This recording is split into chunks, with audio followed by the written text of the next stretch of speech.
computer. There we go. Okay. Who wants to go first? Hello all. Oh, sure. Yes. Nice to see everyone. Nice to see you. Hello again. Hello again. Yes. So just for everyone listening, the guys will be presenting some companies to me, and we'll be discussing about whether what they do can be accommodated by forward market coordination, otherwise known as bills of exchange. So with that, I will hand over to you guys. Okay. Who wants to go first?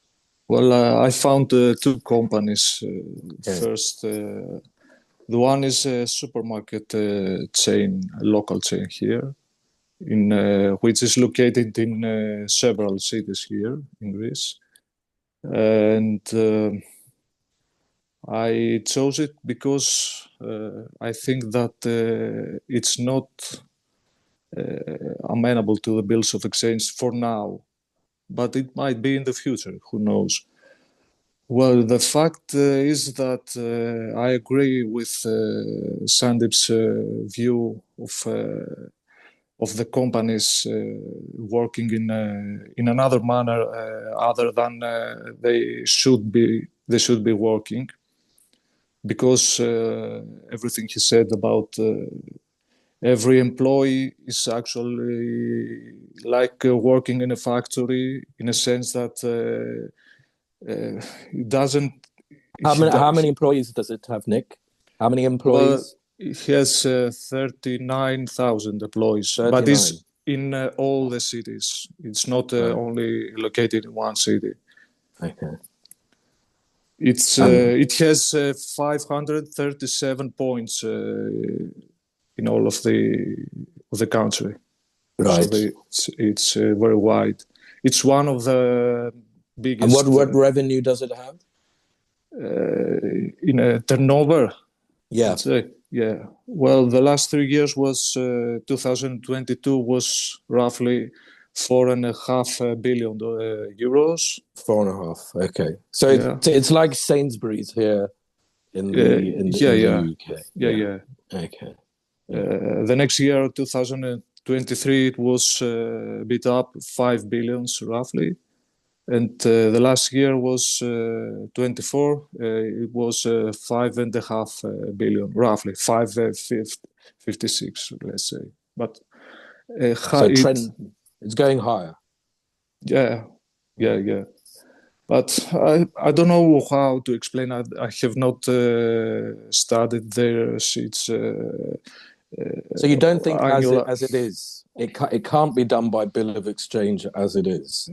Well, first of all, not because supermarkets don't work like that, because they work in another manner. They have suppliers. They pay them. They make standard profits. They have a minimum profit that they can make. I don't know how they make arrangements with their suppliers, but from what I see, it could never be done. For now. And another thing is that similar companies like that, because I was, in a sense,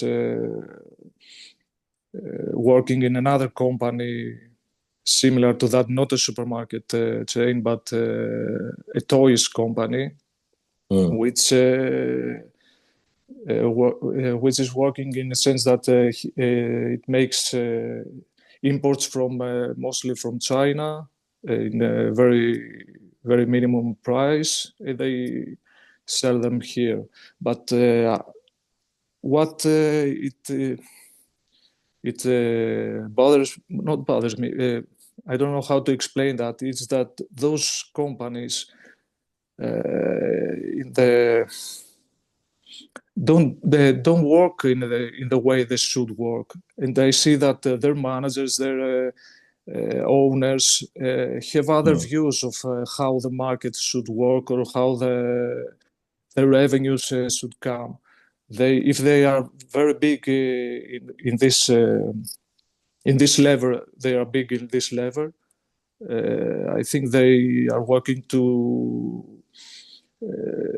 I don't know, to work in another manner. The revenues are a bit obfuscated. I don't know how they manage to pay all those employees. And I think that there are other businesses that they are doing besides that. So they import Chinese-based importer of toys. Yes, that's another company. Yeah. Right. And they have very every year they have now I don't have their numbers, but it is said that every year they have many their rises their revenue every year. And their employees are very dissatisfied. They are not paid very good, as you said before. They are like working in a factory.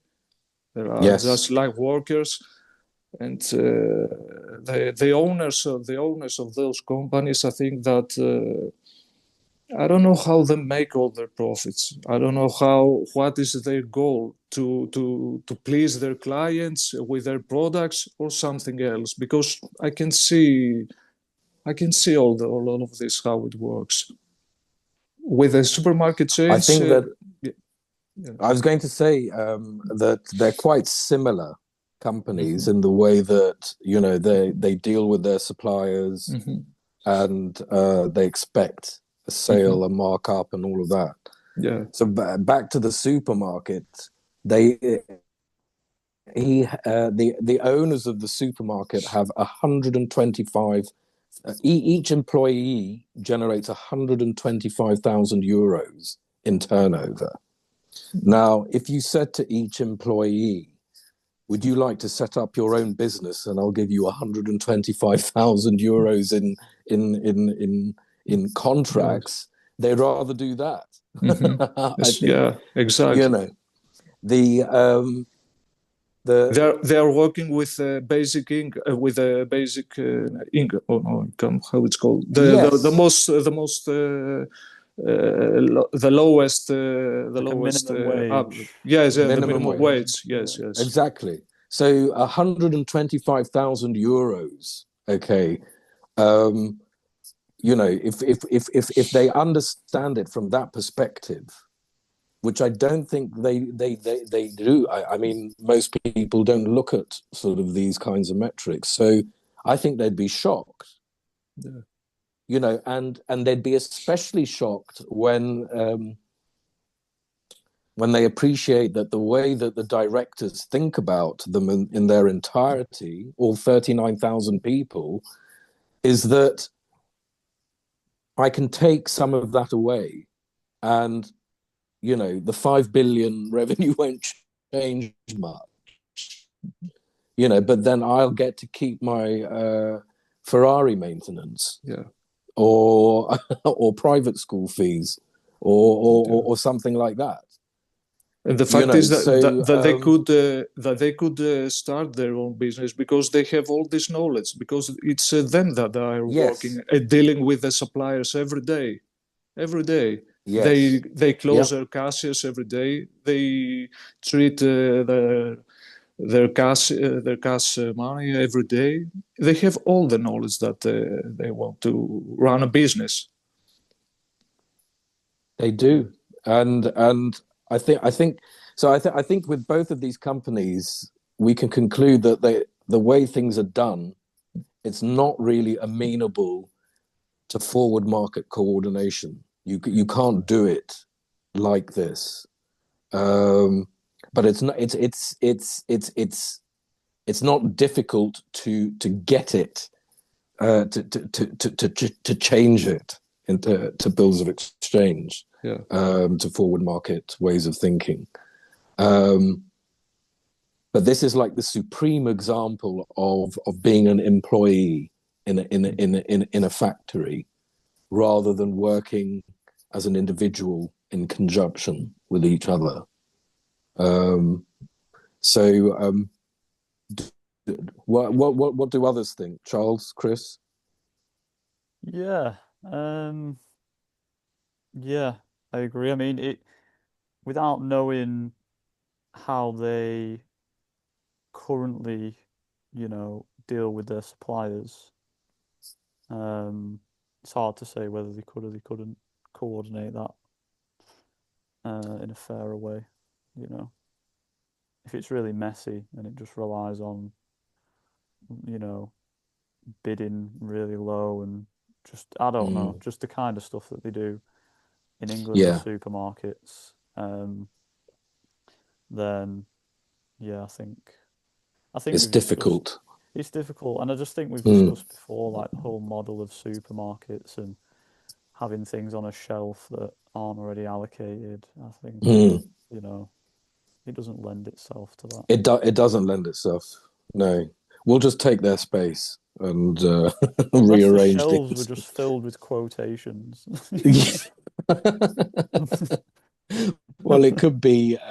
That's the way it will have to progress. Otherwise, little delivery hatch or something. So okay, yes. So I think that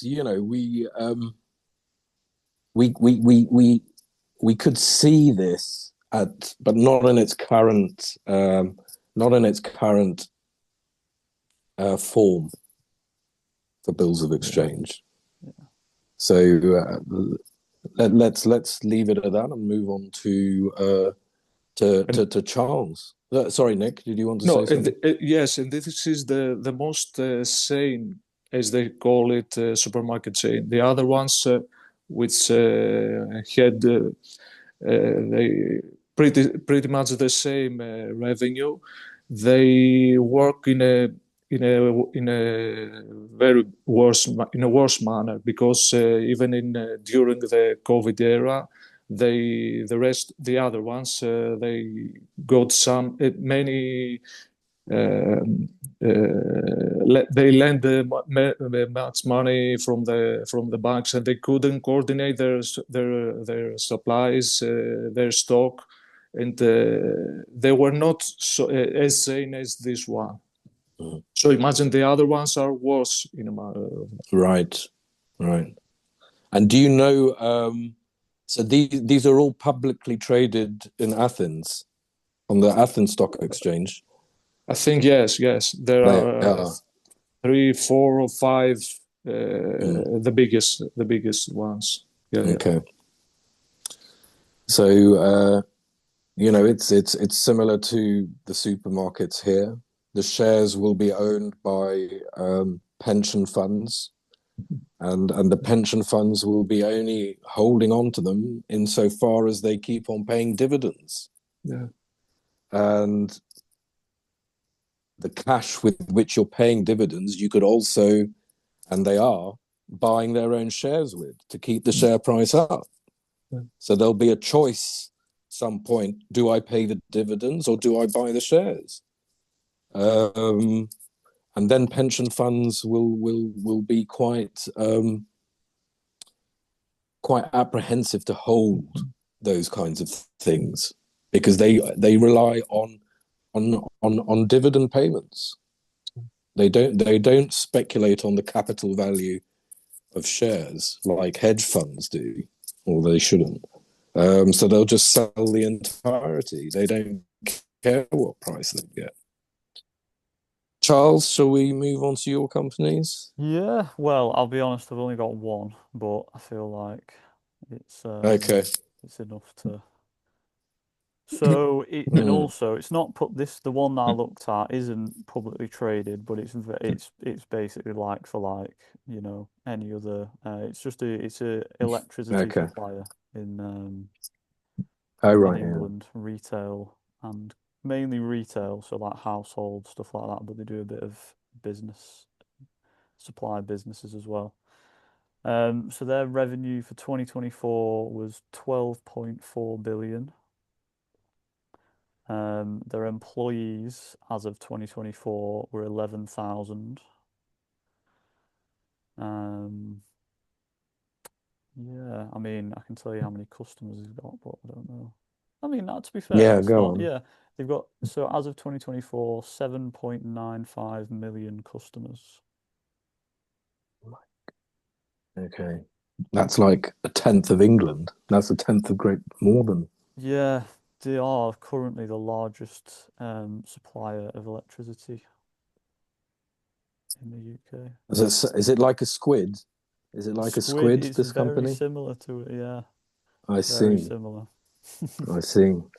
So, Um, but what do you think? if you look to Eon or anyone like that, it's all a very similar model. And if you don't know what they do, they basically agree to purchase electricity from generators, so gas, wind, solar, hydro.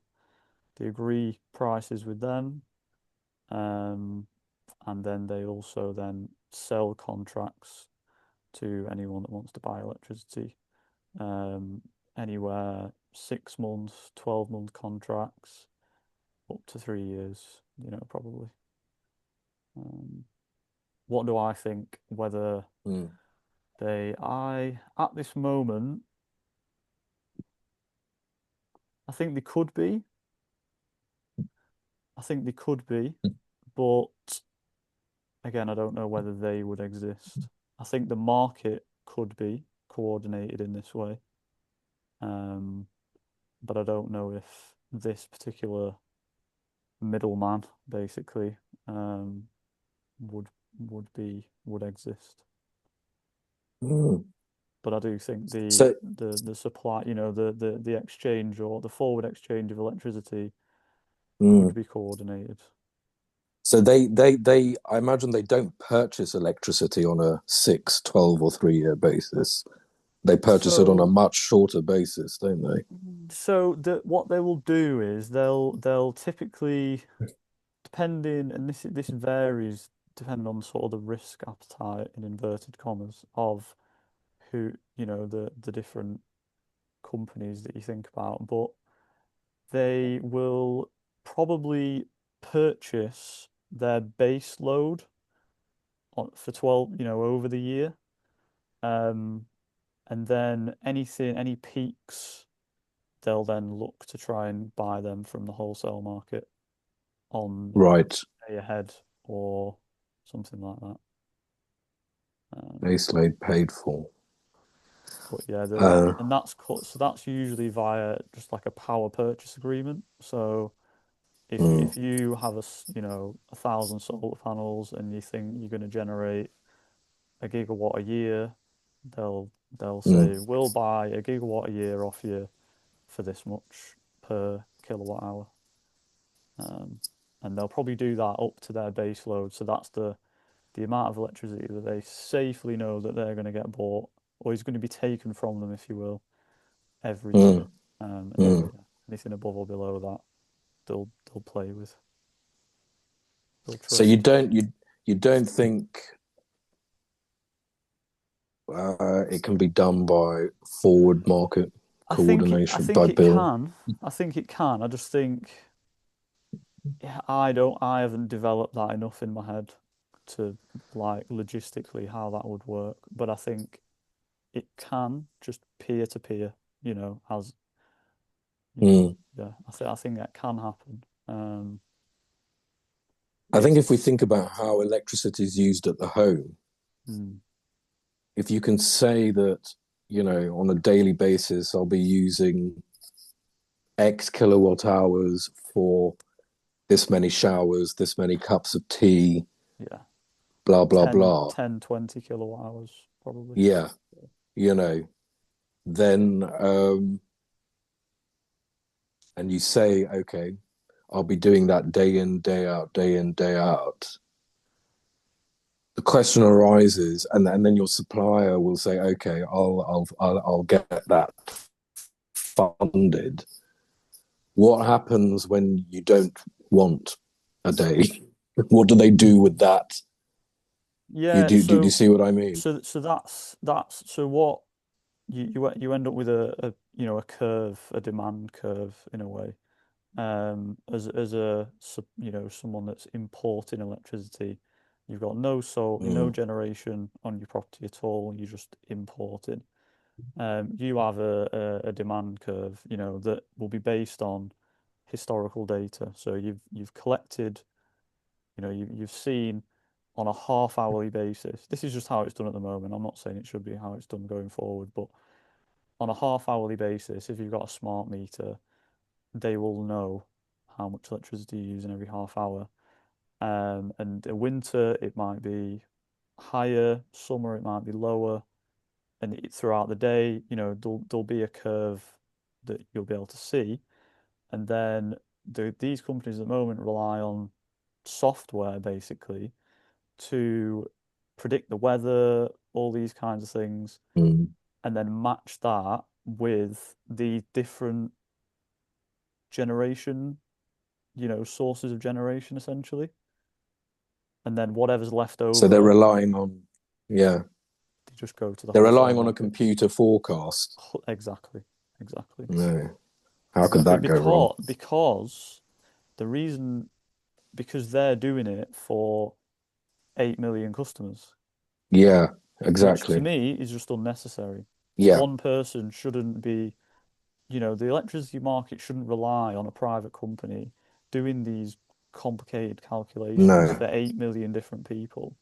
exactly, We should just be exactly, doing it ourselves in a way. exactly, exactly. If we need, whatever, 3,000 kilowatt hours a year of electricity, Mm, then we should have the ability to go and forward purchase 3,000 that, kilowatt hours a year yes, of yeah, electricity.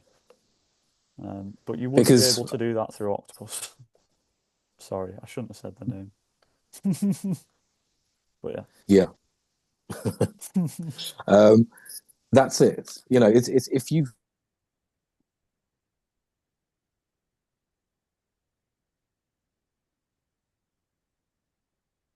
I think we've lost.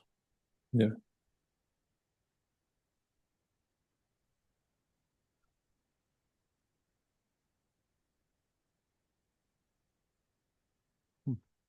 Maybe he has some problem with the connection. Yeah, Yeah. probably. He'll probably come back and then talk at a million Yeah. miles an hour for a second.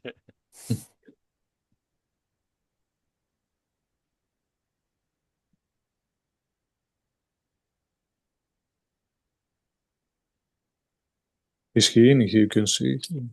Yeah. He's still here, yeah. Okay. But oh no, he's gone now. Okay. I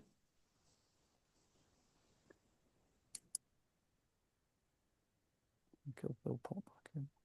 Yeah.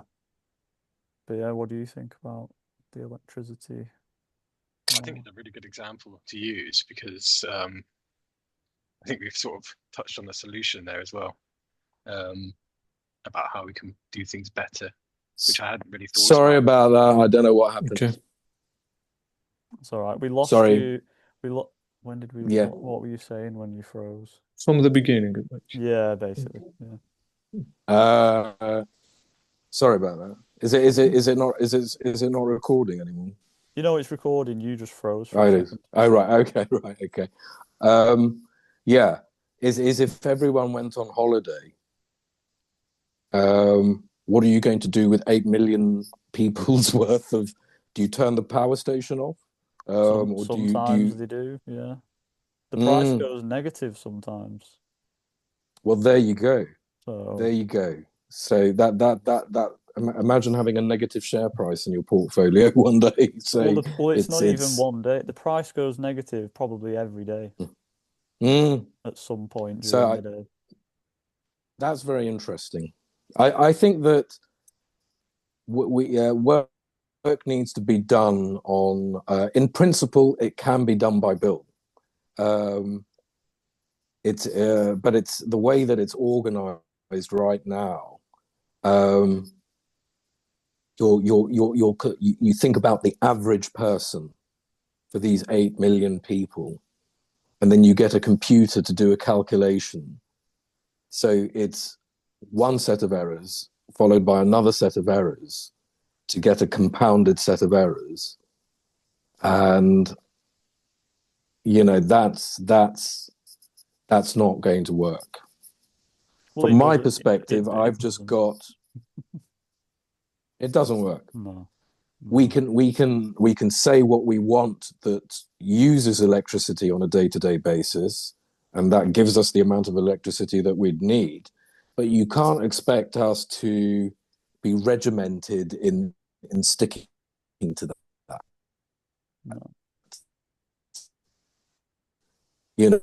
I'm not going to electricity.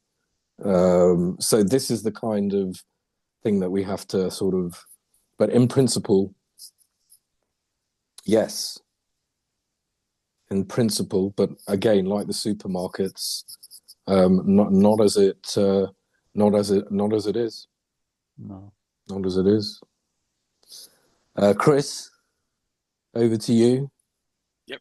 So I've got a few because I did this exercise Okay. looking at non-listed companies and then realized I was supposed to be looking at listed companies. So I've got some It extras. doesn't matter. It doesn't matter. So I can give a bit of a mixture. So the first one I've got, which is a listed company, it's a cell therapy production company and they develop cell therapies basically and sell them to patients. So in 2024, they had a revenue of $14.2 billion, and they have 15,106 employees. So I think, from what we were talking about earlier, the revenue per employee is about 940,000. 940. Yeah. Yeah. And so some of my thoughts on why this company isn't amenable to bills of exchange is because the value isn't so much in, or those figures come not from the production system, but it's more about the patent and the market restrictions that are in place to allow these companies to charge such significant fees for their products. So obviously there's a lot of development that goes into them, and so from that they put in place patents. So it's essentially like monopoly power, and nobody is legally allowed to make that product. And I think that's potentially why the revenue per employee is so high, is because the production itself is easy, or not easy, but is not as expensive as, they're charging a lot higher fees than it costs to manufacture the product, essentially. So this one you think can't be done by bill of exchange? I think, the way that it's set up now, as in terms of patents and everything. I think this the argument about, there's a lot of development that goes into that's used by every pharmaceutical sort of investment case that you hear about, and we have to be frank about this. It's a lot of development is using people, so that can't be, not that anything can be, it can't be looked at in terms of a cost basis. It's infinite. You're being given an infinite value there with which to do the development that you're charging, to get 15 billion pounds a year in revenue. So the people that have been used, I want a better word than that, but they have been. How have they been compensated? How have the ones that died long ago. How have they been compensated for this pharmaceutical for this cell therapy company to get £15 billion a year in revenue?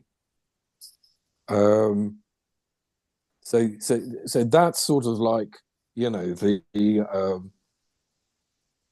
obvious thing, you know. I would say I agree with you there, Chris. You know, it's not amenable to bills of exchange. And this is something we'll develop later, but something that Nick and I are working on. The notative grammar of bills of exchange is very similar to that in chemical equations. Now, chemical equations are not equations. Okay, it's a bad word to use. Okay, so this way of understanding chemical reactions and that kind of thing is very similar to the way that we develop notation to do bills of exchange and forward markets. So this is something we'll develop later on. So from a curative perspective, from a health perspective, from that perspective, the cure will be found by bill of exchange. You know, so that's what we're aiming for. That's not what we have currently. And the restrictive nature of patents and market restrictions, well, I don't think we're for that as a philosophy. There's nothing new under the sun. So I honestly think that whatever was set up, the patent office was honestly set up, you know, to, I don't know why it was set up. But that's the problem. That is the problem. If these are all developed from a collegiate perspective, you don't have people thinking like that. Not at my old college, anyway. You know, so at least I hope not.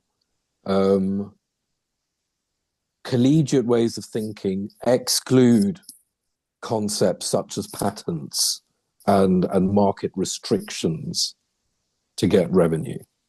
That's no different from thuggery. No different from thuggery. So what's your next one, Chris? So my next one is not a listed company. And this one is a UK dietary supplement company. And their revenue, as of their latest figures published back in 2023, is 196 million. And they have 117 employees. And they had, sorry, no, I'm getting mixed up here. It was, I've written this down in a really odd way. Yeah, sorry, 196 million. Yes, yeah. And 54 million profit, 117 employees. Wow. Productive employees. Yes. Well, that's the point.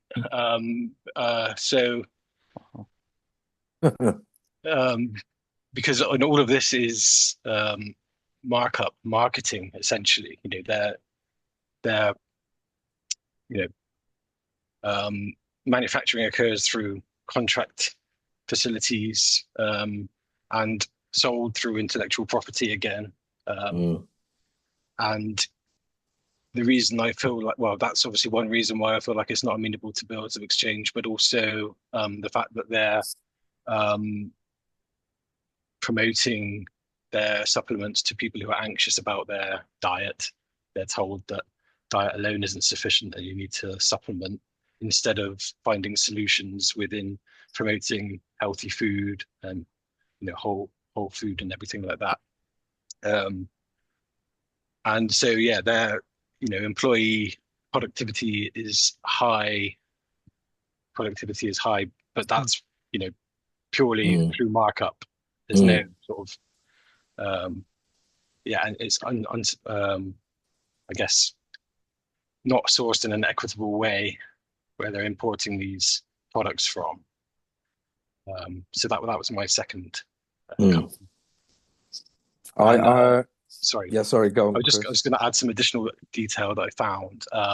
So it's a family-owned ownership, and the CEO was paid a dividend of 15 million in the last year, and which is 35% of the profits, and they'd paid 91 million in dividends since 2020, and there's no worker ownership.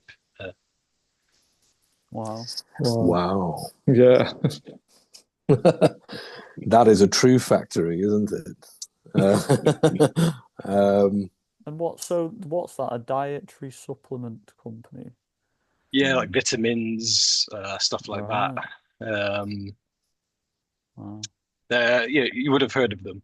Yeah. Wow. I think this is it's an even worse example than Nikolas's example in terms of, employee, employee exploitation. So this is a terrible. It sums up in the worst way possible what all of the companies are like, basically. So this is the issue, is that the management, they see whether it's 200 employees or 30,000 employees, they see that as an equation, so that this is their logic. This is the way that they'll think, that if the economy is going to be turning down, then because each employee generates 125,000 euros in revenue, I can sack this many, because they're not going to be getting that revenue, or they think that you can add linearly to this 39,000 base of employees to just open up more supermarkets, and if the supermarket isn't working, then they'll just take them away. Now, that is it's no different from working in Victorian conditions. It's exactly the same as a workshop. You're thought of as chattel. So from our perspective, we can't add and subtract people like this to anyone who's working on anything, even something as simple as making a table. If you've got one person making a table, he's doing everything: legs, tabletop. Now, how do you add another person to that? What are they going to do? The legs, the table, and screw that? But to the executive, to the directors, to the shareholders, this is just a linear exercise. They think it's A plus B equals C. What's wrong? I'm off to the golf club. Or let's break the table down, and if we'll have one person making legs all day and another person making tops all day, and the Smithian view, which is still slavery. It's because you're measuring a person's value on their output, under almost like factory test conditions. Just thinking of a person as an object, as a commodity or whatever. They wouldn't want piece of plant. Yeah. They don't want each person in the factory knowing how the whole thing works. They want them compartmentalized and not speaking to each other. And that's exactly what's happened. You have very, very restrictive interaction, and you're always in a position of having to be employed by someone rather than working for your own account. So I think that we've summed up that working as individuals in conjunction with each other, that's what we're aiming for. And we all have to be of a comfortable level or a comfortable sort of base to do that from. And you can't just yank people out of school at 13 and shove them in whatever and expect it to work. It's not going to work. So because people don't want to work as individuals in conjunction with each other, they've been left as employees in a factory. And that's the problem. We're left to the whims of whatever the directors are up to, whatever the shareholders are up to, whatever they're up to in conjunction with each other. They could want to turn your vaccine company into a set of flats, or whatever is working. They could be quite easily willing to just chuck that in for a stack of government bonds. Exactly. So this is the problem that we have, is that the employees need to become more aware of just how much they're generating for not themselves, and leave it at that. Just who it's for precisely, well, it's not for you. Just leave it at that. The money wasn't made up out of nowhere for your benefit. It was made up for someone else's benefit. So this is the real problem that we have. What was that amount for the energy supplier? The what? Per employee. 12.4 billion divided by 11. It's going to be like 1 million. No, half a million. Something like that. My calculator can't do it. I'll just put one on the screen. So. It's going to be about divided by 11,000. 1.1 million. Yeah, 1.1 million. So it's just behind the dietary supplement company in terms of revenue. Yeah. So I think that this is what we can conclude. We can conclude is that it's all exploitation in the current economic setup. Exploitation by landowners, and by landowners I mean the people who own the land on which the work is done. And those are not necessarily the same as the shareholders. So everyone in the current system is a vassal to the riches of someone else, and it's not rocket science. It's just simple ratios, revenues to employees, that we're looking at here. Yeah. I've Yeah. got one to contrast it with if you want me to share that one as well, Yeah. which I think is maybe a slightly happier example. So this last one is a vegetarian wholesaling cooperative. So it's owned by the workers, and their model is to distribute organic whole foods from small scale producers, although there is still a markup in this example,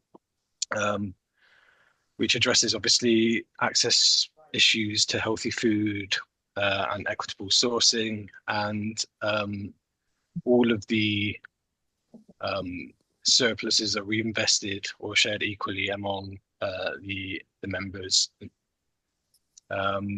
So there's no external shareholders. It's run by committee rather than top-down hierarchy. And the department coordinators work by a consensus.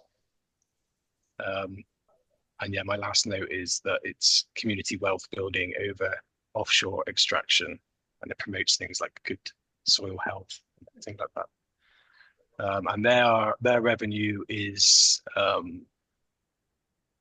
60 million, an operating profit of 137,000, and they have 301 employees as of 2024. Wow.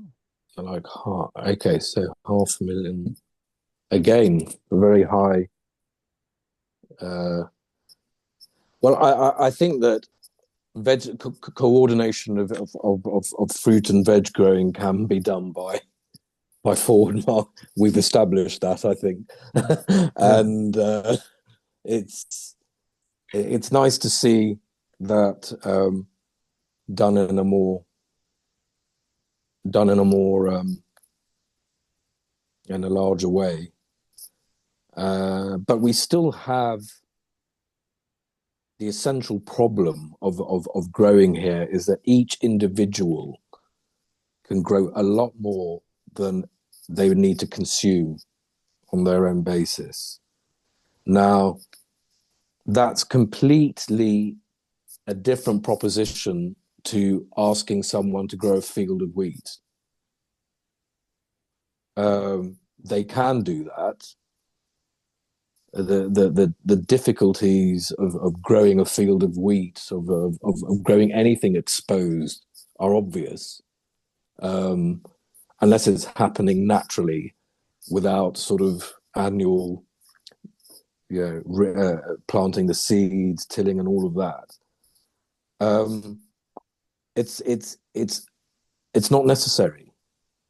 It's again being an employee in a factory. Asking 3 people to look after a hectare of wheat fields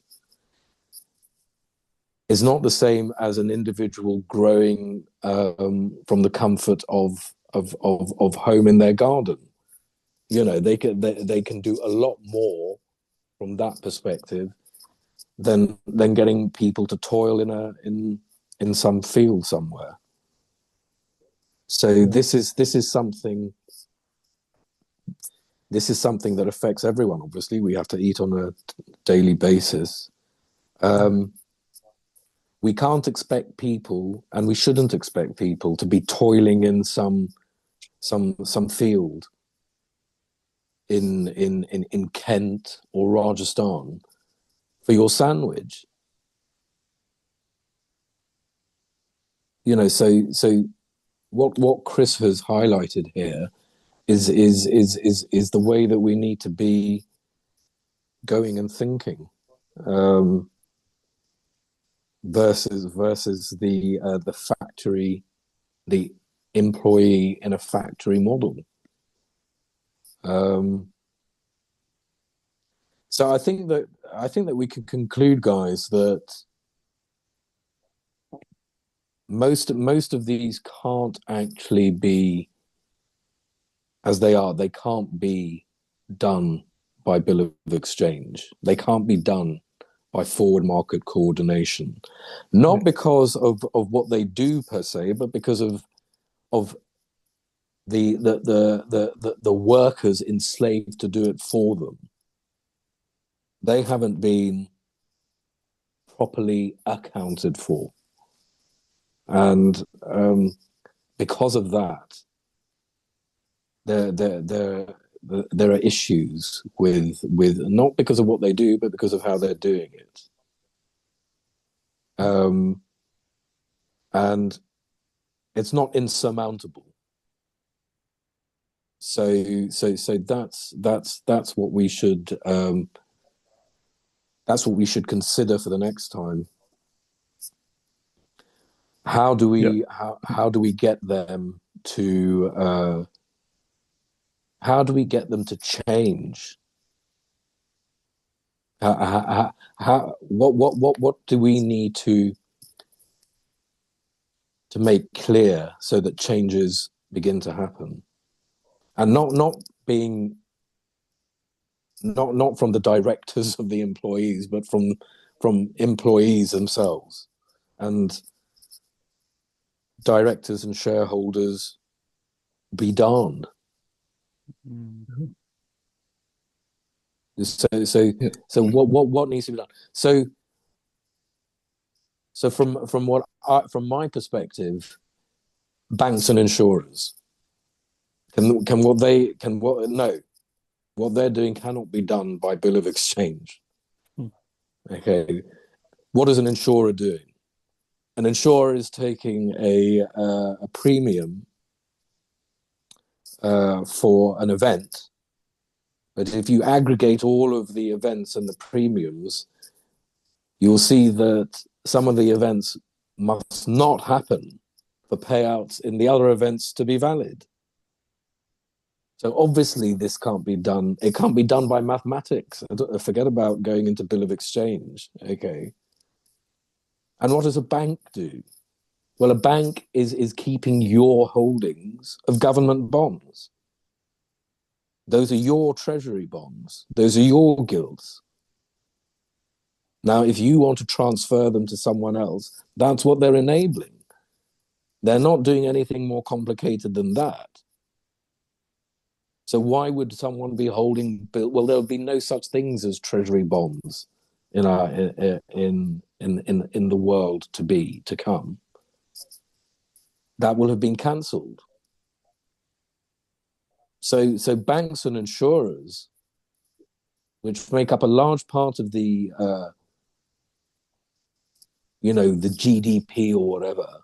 What did you say it was? 1 in 3 people? Yes. Yeah. Here they operate both in one, because in the banks here they promote insurance every day, the last years. And you have a contract, let's say, with a bank. You have a business with a bank. Everything is okay for 10 or 15 years. And one day they say that, they can't give you a block of checks because you're not doing much for us. That's the exact words that they were saying to me. I want more from you. The woman there was speaking to me as if I was her employee, as she was my boss. What do they want from you? An insurance. I said, what kind of insurance? Any insurance, I don't care. Just pay me the insurance, or I can give you. And I'd send they wouldn't send you a checkbook. No. Oh my God! Not only to me, to all all my colleagues. Yeah. Because he said it's not working like that. Yeah. After 15 years. And you I can don't see. know. Yeah. This is how they work. Yeah, exactly. She went high on her position only by doing that, by promoting insurance and selling insurance. Not selling, because selling, you might say that I don't want to buy.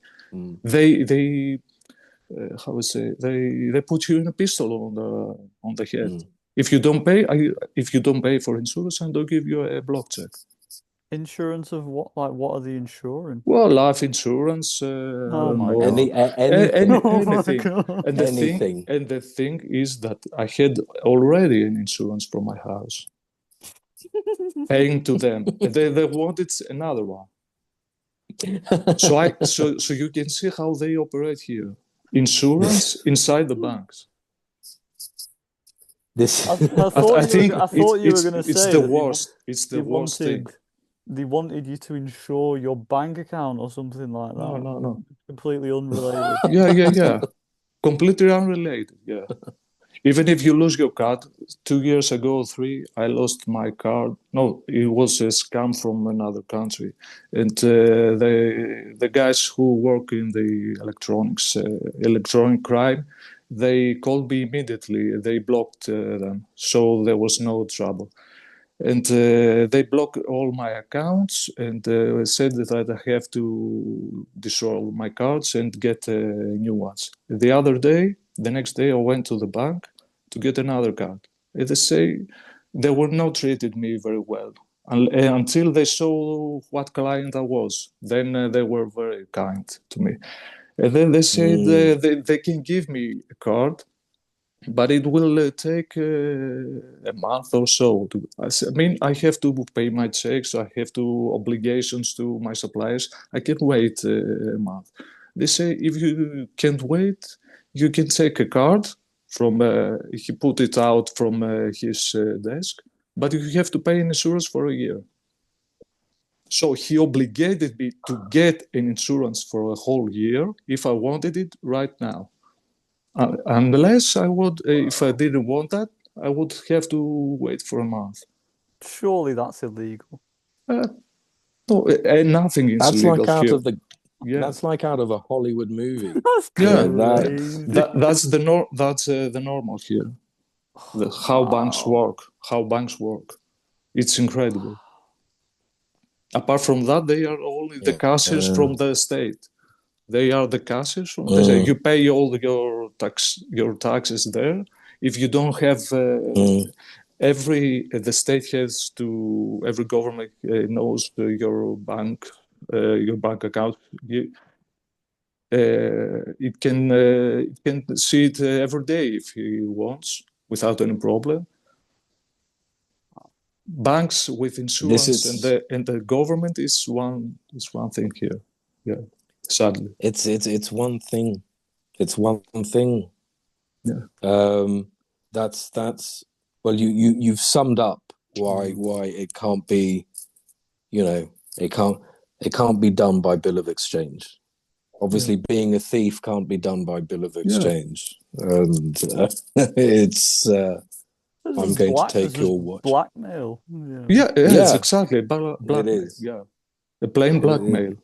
Yeah, that's pure blackmail. Yeah. So it's. I think that for next time we should concentrate on how we make things bill of exchange amenable. What do we start doing? I had the company, but I will discuss it the next time. I thought I would. I don't have much time now. That could work with. We'll do it. Yeah. Perfect. This is what we need to. We need to be, making public and certainly not restricted in any way. And we're not going to be filing anything at the patent office. It's for everyone's help. So that's what we'll do. It's a cooperative, as Chris said before. So it's a cooperative anyway. It's not working like a factory. Let's say with an owner, and everyone is an owner. Everyone pays some of money to get in, and you have some, let's say, this amount of money gets higher every year, depending of the sales well, let's say, okay, I'll explain it next time. I don't have much time. I think, that's the thing though. It works. This is it. Yeah, it works. Yeah. what we should take away from our companies today is the revenue to employee ratio. So this is why I asked that back then. It's because, well, I didn't say the ratio. I just said the revenue, the turnover, and the employees. Have that figure ready, and then I was going to do the division, and then I realized my calculator couldn't do it. Too many I had to digits. approximate it. And but this employee to this revenue per employee ratio highlights the problems of fiat system, basically, and the models that we like don't work like that. They're cooperatives, and there's no reason why everything can't be done in that way. And that's how we have to expand. That's what we have to expand on. And if it's difficult mentally, then think about it some more. The electricity one and the cell therapy are difficult to grasp to begin with, but that doesn't mean it can't be done. So No. that's what we have to do going forward. Okay. Amazing. Mm-hmm. Shall I end the recording there? Yes. Yes. Perfect. All right.